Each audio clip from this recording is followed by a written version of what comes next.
Hi folks, Chris Voss here from the ChrisVossShow.com, the ChrisVossShow.com. Coming with a blog post I want to share with you. Of course, review the latest in social media and technology. This is a phone versus comparison that we're going to be doing. We, of course, get all the major phones from all the major phone companies and review them and do comparisons. So be sure to subscribe to our YouTube channel so you can get all the latest and greatest as we put it out. This is going to be between the Samsung Galaxy S3 and the HTC 8X. Both are pretty good phones. The Samsung Galaxy is definitely a favorite. The HTC is the newest one out from HTC for the Windows product. We're going to compare the two, and you can decide which phone works best for you. We'll also show you how each of the cameras work at the end of this video. So let's take a look at the differences between the two devices. Now, one of the main differences is we have the Samsung Galaxy S3 is from amzn.to. That's AT&T.com. And the HTC 8X is from t-mobile.com. That's t-mobile.com. You can go to both websites and check out their wonderful lineup of phones. Many of them we've reviewed. You can also search for the ones we reviewed on the ChrisVossShow.com. Now, the Samsung Galaxy S3, of course, is running Android software right now, 4.04, which is the very latest it can get a hold of through the AT&T network. The HTC 8X is running the latest version of Windows 8. So let's take a look at both these devices. The dimensions on the S3 are 5.38 times 2.78 times 0.34 inches. On the 8X, we're looking at dimensions of 5.21 times 2.61 times 40.40 inches in thickness. That would be kind of big if it was 40 inches in thickness, huh? With the weight on the S3, the weight is 4.69 ounces. On the 8X, it is 4.59 ounces. On the display, what we're looking at is a Super AMOLED capacitive touchscreen, 16 million colors. On the S3, 720 by 1280, 4.8 inches on the screen diameter, or I'm sorry, the dimensions, I should say. 306 ppi pixel density, and has Corning Gorilla Glass 2. On the 8, what we're looking at is a screen display size of 4.3 inches, 720 by 1280 pixels, and a massive screen resolution that's it rivals Apple. I believe it's better than Apple. 342 ppi on the 8X, which is really good. 16.7 million colors, capacitive multi-touch screen. Let's take a look at what goes into them now. On the like we mentioned on the S3, it's running your Android 4.04 ice cream sandwich. It's going to be upgradable from what everyone is saying to Jelly Bean. They're just waiting for the update to come. Okay, so on the processor for the S3, we're looking at a 1.5 gigahertz Qualcomm Snapdragon S3 dual-core processor. Now, this is the US version. The international version has a quad-core processor in it, where this has dual-core. The memory is 16 gigabytes of internal storage, 1 gigabyte of RAM, and it is expandable to 32, I believe 64 gigabytes actually, on the micro SD card that you can take and insert. On the for the 8X, we're looking at Qualcomm Snapdragon S4 Plus dual-core 1.5 gigahertz Krauts, 1,024 megabytes of RAM, basically 1 gigabyte of RAM, and 16 gigabytes of built-in storage. It does not have an expandable SD card memory sort of thing. The battery on each of the devices and battery life on the S3 is a 2,500 milliamp hour battery. On your 8X, you're looking at an 1,800 milliamp hour battery. So a little bit of difference there between the two and how they operate. Both have NFC chipware in them, so they have the technology to be able to do all of that. And the resolution is 8 megapixels on the back of the S3. Front-facing camera is 2 megapixels on the S3. And resolution, of course, out the back is 1080p HD for video. On the 8X, we're looking at 8 megapixels out the back. Front is 2 megapixels on the front and 30 frames per second 1080p HD video, of course, out the back. So a little bit of similarity in their core processor size and how they operate. The main difference, of course, here, as we mentioned, is the OS. So let's take a look at some of the differences between the two OSs. With Android, many people like the customization features you can take and do, the widgets you can create. You can also see there's live wallpaper here going on in the background. They like being able to have customizable notification menus, easy ability to turn on, off, and quick menus, the Wi-Fi, Bluetooth, GPS, different things, and all that good stuff. The other thing about the Android product is the App Store rivals Apple as having a high quality, high number and high quality of apps that are available. Windows is still struggling to bring developers to the platform and also expand its database of good apps. It is slowly building, though. It's not languishing at all. It's slowly building, and there are some fairly good, big, popular apps that you can find on HTC that you can find on other platforms. I should say you can find on Windows, as you can find on other platforms with your HTC phone. On the HTC phone, you have kind of this, what they used to call the Metro style. I forget what they call it now, but we'll just go with what they used to call it. You can see here that you've got live tiles, of course, which are popular amongst some people that are into Windows, where the tiles move and they activate. You've got different photos that may change as time goes by.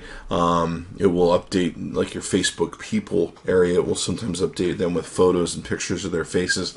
You can see here that when you swipe to the left, you can have access to all your different apps that you have. I'm not a real big fan of this feature where it's just all one big line, and if I want something at the bottom, I have to keep paging all the way down. I could search for it. There's a search mechanism to do that, but that's just not, I don't know. It's an extra step, or 2 steps probably. I have to type out what I'm looking for. So both are good. I mean, the Windows product definitely has much improved over time. I was a big fan of the Lumia 9 or 800, I should say, and we have the 920. It's a good phone. So let's take a look at a few other features. The camera on it is really nice on the HTC. So is the Samsung Galaxy S3. I would say the biggest challenge that you have is with the HTC is just the App Store. And other than that, if apps aren't that important to you, it's a great phone. And it's a wonderful phone. It's got a beautiful, big, giant screen. It's got a lot of different unique parts that we'll talk about here in a second. So let's take a look at the front of the devices. We have some sensors that are built into the Samsung. You can kind of see behind the display. We also the front-facing speaker, which is designed for making calls and hearing them. We have the front-facing camera, of course. On the bottom, we have a home button, and we have a capacitive touchscreen for both menu and back. On the front of the HTC 8X, we have a front-facing camera. We have a sensor there at the top above the speaker, if you can see that. And then we also have the speaker itself for making calls. We have a back button, a home button, and a search button. They're actually capacitive touchscreens. Also, they just have them labeled so that you can see them when you activate them. Let's take and flip the devices over so you can see the backs of each device. Now, both fit very comfortably in the hand. They're very ergonomically correct in being able to feel really comfortable. The HTC fits really well. The AT&T S3 Samsung Galaxy sometimes takes a little bit, it can be kind of big for users, but still, they're both really big, nice screens and everything else. They fit very comfortable in the hand, especially with their beveled backed edges. Now, with the S3, we've got your lamp flash here, we've got your camera eye, we've got a speaker here, and that's pretty much it. With the HTC, we've got your camera eye here, we've got your lamp flash there, HTC logo. Now, this does have Beats audio on it, and I really like the Beats audio feature. Beats audio gives you a sound enhancement, kind of like an equalizer would, of the device's sound. Once you plug in an earphone jack into the earphone hole, it will activate the Beats audio. I really like the enhancement that it takes and provides to the music. It's up to you. You can turn it off if you don't like it. The nice thing is if you do have other Beats audio products, the headphones, the beat boxes, and things of that nature, you can utilize them with this device. Now, we also have a speaker here on the back for the device. Now, the HTC 8X does not have a removable battery, or anything of that nature. With the S3, we have a removable back, and you can see here we have an interchangeable battery if you so choose to buy an additional battery. We have a place for your micro SD card right here, and then we have your SIM card in right there. So let's go ahead and put this back on, and we'll walk you around each product. And let's go ahead and set these aside for a moment. Around the right side of the S3, you can see here that we've got the power button here. Across the top, we have the place to pull off the back. It's kind of like an indentation, if you will. We have the earphone jack and a small microphone hole right there. Here we have the power button down the right side, or I'm sorry, this is a volume rocker button, if you will. My mistake. Volume rocker button there. We already saw the power button, didn't we? The sync charge port is right here on the bottom, and then we have a small microphone hole, which is good to take and have there. Let's take a look at the HTC device. Down the left side, we have pretty much nothing. It's pretty much a flat slate sort of thing. We have a microphone hole and a charging sync port here on the bottom. Along the right side, we actually have a camera shutter button, so that activates your camera and video. We also have a volume up, volume down button, little place for the SIM card to slide in here. We also have your volume button, and we have a microphone hole and a earphone jack. One issue that I have had with the power button is it's very thin, very small, and what I find myself doing is pressing on the case, and it's very easy to do where it won't turn on and off the phone unless I press just right. And it's so small and thin, I end up pressing more so on the case, especially with my big clumsy fingers. So it may be a point of the reason I have issues with that is because I have big giant fingers and hands. And maybe if you have smaller hands, you'll have an easier time. But definitely one thing I've struggled with in using the phone is being able to turn that thing on and off and hit it just right, because if you don't, it doesn't activate. It's not a big deal on the phone, and if you've got smaller fingers, it may work better for you. My fingers are just so giant that when I hit them, they cover the whole phone. But it's definitely something you want to look at when you're buying the phone, comparing it to other different vendors. Let's take a look at the camera work on the phone. Okay, so let's take a look at using the camera on the Galaxy S3. Now, the Galaxy S3 takes great pictures. You can see here that we have a camera switch on the right-hand side where you can switch between taking photos and taking videos. We have the ability to, of course, have a shutter button here, and down here we have our portfolio of photos. Up here you can choose between different modes of focus, macro, face detection. You can focus between using your flash on and off. You've got, of course, single shot burst mode, HDR, smile shot, beauty, panorama, all sorts of different things you can do there. You can, of course, pull the camera back to you, and then you have different settings. You'll find most of these settings in the Android system, of different settings you can do, adjustments you can do in the resolution of the cameras, anti-shake, auto contrast, all this sort of good stuff, image quality. You have full ability to change the features as you like them and prefer them. So let's go ahead and click out of those. I'm just clicking over here because I'm bored. So let's take a look at the photos that we get, and we'll get an idea as to how well they come out. There's a long pause for some reason, though, when you first go into your photos. After that, the pause disappears, but it's kind of interesting. This is a low light shot that we took using a very darkened area, and of course the flash, you can see here the colors came out really well, and so did the details. It almost looks like we shot it in the light when it was completely dark, so it shoots very well that way. Let's go ahead and flip over. Here's video of the same scene that you can see, and as you can see here, the video with the light came out really well. Lit up the object in the dark, and so taking video at night is really good on the Galaxy S3. Let's see if we can't find some more of what we want to take and get to. Here's video of a floor video that I take and use. Now you can see here the colors are almost an accurate portrayal of my floor, very close. It takes great video. We usually use this as a color test to take and see how high the yellows, the blues, and greens. You can see here this is a photo of my floor, and this is more a darker color, which is more representation of what the camera or what my floor looks like. So it does take really good, accurate pictures, and the colors aren't too mess with. Of course, you can adjust them, customize them, and everything you want. We love the camera on the Samsung Galaxy S3. It's a great camera. Okay, so now camera-wise, it has a pretty good camera on it with the HTC. The Carl Zeiss stuff, I guess they make great cameras somewhere in the world, but I've not really been impressed or even know why anyone's using them for these Nokia and HTC cameras for Windows. I've really been unimpressed by them.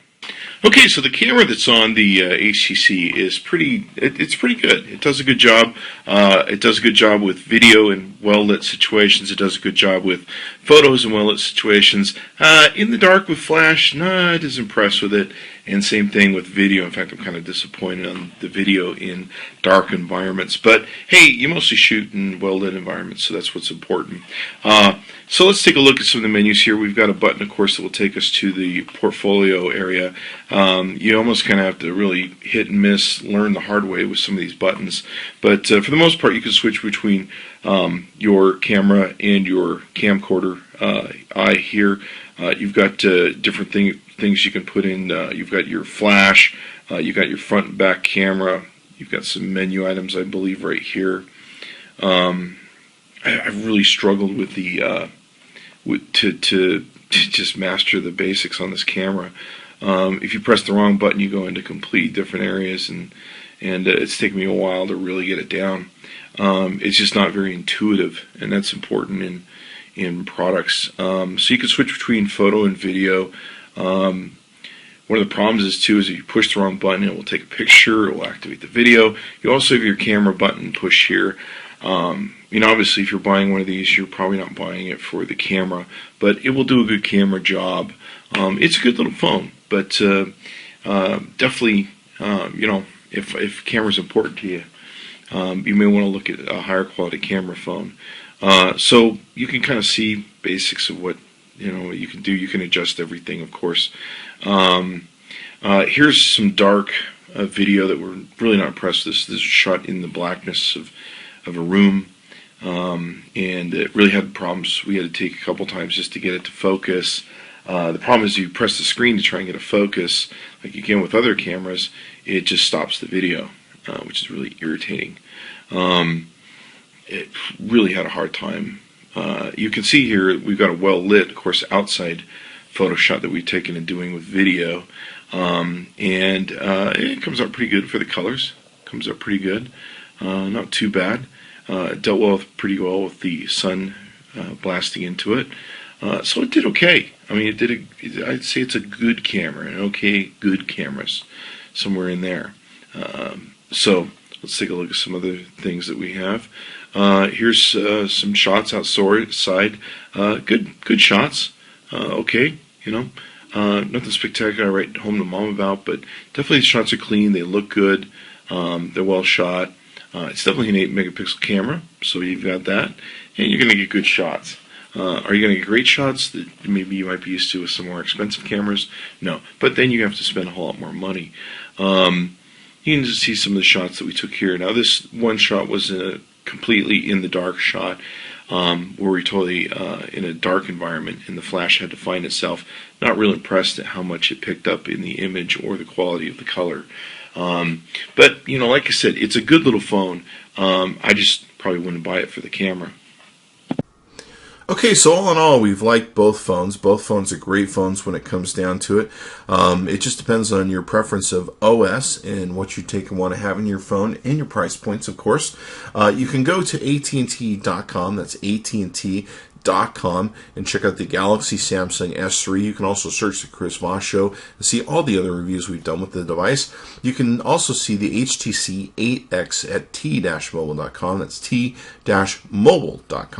You'll be able to see all the wonderful devices they take and have there. And of course, be sure to search the Chris Voss Show so you can see all their wonderful things. Thanks to both phone companies for providing the phones for us to review today. Thanks for coming by the chrisvossshow.com. Chris Voss tested, Chris Voss approved. Be sure to go to their websites and tell them Chris Voss sent you. Thanks for coming by, and be sure to subscribe to all of our channels.